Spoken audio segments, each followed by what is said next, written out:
Celeste, Anita, good morning. Yes, very breezy right now. The wind has been picking up throughout the morning here, but with that severe weather threat coming later today, expected to come later today, we know that it's going to get worse, and that has caused problems for parades here in Louisiana. And a neighboring parish to New Orleans, they had to cancel their entire parades all today for Fat Tuesday, unfortunately.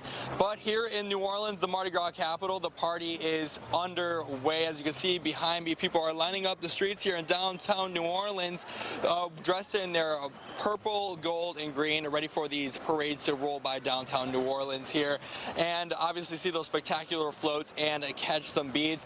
But this could not have happened today without some changes because of that weather. Now, some of those changes are the parades are starting a few hours earlier than originally scheduled, and also going on a shorter route. The New Orleans Police Department says they want the parades to finish before strong winds pick up this afternoon. There is a risk of some of the taller floats could be a safety concern around large crowds with those heavy winds. Some people visiting the city for Mardi Gras are disappointed the parades are cut short today, but plan to make the most of their trip. Either way, we're still down for the vibes. We're going to go out, have the most fun that we can, and make it the best. Yeah, we'll make it the best that we can.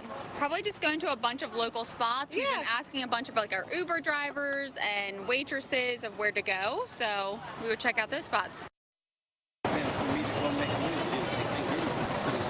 And the first parade started at 6:30 this morning, and it is making its way over to downtown here. We have not seen the Crew of Zulu yet, but it is expected to come here in moments. And we know that some of the parades that have been canceled today have been moved to later dates. In New Orleans, Bowen Kedrowicz, Fox 10 News. All right, Bowen, thank you so much.